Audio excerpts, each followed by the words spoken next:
مفتی فتح زبان صاحب سے سوال پوچھنا چاہوں گا. مفتی صاحب، حضرت جناب سیدہ فاطمہ آپ کی بڑی عقیدت ہے جناب رسالت مآب سے، اس دور سے کہ جب مکی زندگی گزار رہے ہیں پھر مدینے میں آ کے وہ زندگی کے احوال ذرا بیان فرمائیں. نحمدہ و نصلی علی رسولہ الکریم. حضرت فاطمہ رضی اللہ عنہا وہ لخت جگر ہیں اور جگر گوشہ رسول ہیں اور جنتی عورتوں کی سردار ہیں. حسن اور حسین کی والدہ ہیں. حضرت علی رضی اللہ عنہ شیر خدا کی زوجہ ہیں اور آمنہ کے لال عبداللہ کے نور نظر مکہ کے در یتیم محمد الرسول اللہ صلی اللہ علیہ وسلم کی بیٹی ہیں. امام شافعی رحمۃ اللہ علیہ نے لکھا کہ ان کا نام حضرت فاطمہ لانقطاعها عن نساء زماننا حسبا و دینا و فضلا، چونکہ یہ ہمارے زمانے کی تمام عورتوں سے ممتاز ہے اپنی فضیلت میں، وہ حسب کے اعتبار سے ہو، وہ فضیلت کے اعتبار سے ہو، وہ دینداری کے اعتبار سے ہو. دوسری جگہ یہ توجیہ کی ہے کہ لانقطاعها عن الدنیا الی ربها، کہ ساری دنیا سے تعلق توڑ کے خالق سے لو لگانے والی تھی.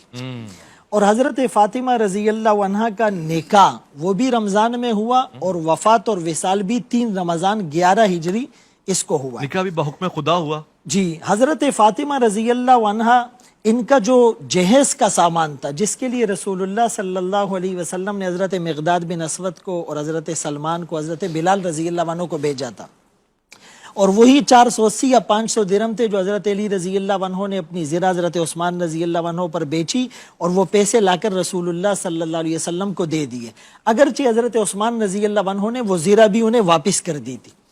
تو اس سے جو سامان خریدا گیا، یعنی دونوں جہانوں کے سردار کی بیٹی کا جو جہیز کا سامان تھا وہ کیا تھا؟ یعنی اگر آپ وہ غور کریں تو وہ ایک جو ہے وہ چھوٹا سا ٹاٹ کا بستر تھا، چٹائی تھی، 4 تکیے تھے، مشکیزہ تھا اور چکی تھی اور ایک قمیص اور دوپٹہ اور ایک سیاہ کمبل اور لکڑی کا ایک پیالہ تھا. اس کو دیکھ کر رسول اللہ صلی اللہ علیہ وسلم آبدیدہ ہو گئے تھے. اور حضرت فاطمہ رضی اللہ عنہ کے بارے میں رسول اللہ صلی اللہ علیہ وسلم نے فرمایا کہ یہ میرے جگر کا ٹکڑا ہے. اور دوسری جگہ جو الفاظ ہے شجنۃ منی، جیسے درخت کی ٹہنی ہوتی ہے، شاخ ہوتی ہے، یہ میرے لیے ویسے ہی شاخ ہے. فرمایا یبسطنی ما یبسطھا، جو چیز اسے خوش کرتی ہے وہ مجھے بھی خوش کرتی ہے. اور فرمایا یقبضنی ما یقبضھا، جو چیز انہیں غمگین کرتی ہے وہ مجھے بھی غمگین کرتی ہے. یہی حضرت فاطمہ رضی اللہ عنہا کہ ان کے نکاح اور رخصتی کے بعد 6 مہینے تک رسول اللہ صلی اللہ علیہ وسلم مسلسل فجر کی نماز کے لیے جاتے ہوئے اس گھرانے کے دستک اور دروازے پر جاتے. اللہ اکبر. یمرو بباب فاطمہ 6 اشہر. اور کیا فرماتے تھے؟ یا اہل البیت الصلاۃ یا اہل البیت، اور پھر قرآن کی آیت تلاوت کرتے انما یرید اللہ لیذھب عنکم الرجس اہل البیت ویطہرکم تطہیرا. ہمیں تو لسان نبوت سے ایک آواز سنائی دیتی، ہم کتنے خوش قسمت ہوتے. 6 مہینے تک تواتر کے ساتھ جن کے کانوں میں رسول اللہ کی رس گھولتی ہوئی آواز جائے اور ان کی آنکھ اس سے کھلے، اس سے زیادہ بھی کوئی خوش قسمت ہو سکتا ہے؟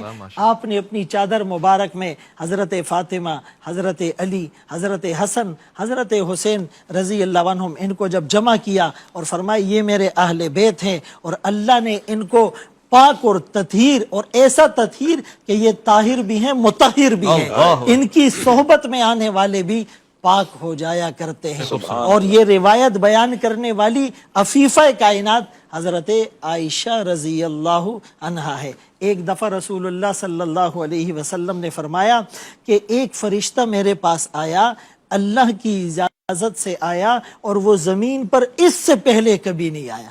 اس نے مجھے سلام پیش کیا اور خوشخبری دی کہ فاطمہ سیدۃ نساء اہل الجنہ، یہ جنتی عورتوں کی سردار ہے، اور حسن اور حسین سیدہ شباب اہل الجنہ، یہ جنتی جوانوں کے سردار ہیں. تو حضرت فاطمہ رضی اللہ عنہا سے رسول اللہ صلی اللہ علیہ وسلم کی محبت کا عالم تو دیکھیے. فرمایا کہ جب آپ سفر پہ جاتے تو سب سے آخر میں جس سے جدا ہوتے حضرت فاطمہ ہوتی، سفر سے واپس آتے سب سے پہلے جس کو دیکھنے کی تمنا ہوتی حضرت فاطمہ ہوتی. یعنی سب سے کم ڈیوریشن اگر جدائی کی برداشت کی جا سکتی ہے وہ حضرت فاطمہ ہے. نبی کے گود میں پلی، زوجہ علی ولی واہ واہ. جو سیدہ بطول ہے، جو گوشہ رسول ہے. کتنا عالیشان گھر، علی کا گھر، نبی کا گھر، جن پہ رب کے حکم سے فرشتوں کا نزول ہے. وہ دونوں جن کے نور عین حسن اور حسین، جنہیں امام القبلتین کہتے اپنے بھولے. ہائے ہائے، سبحان اللہ سبحان اللہ.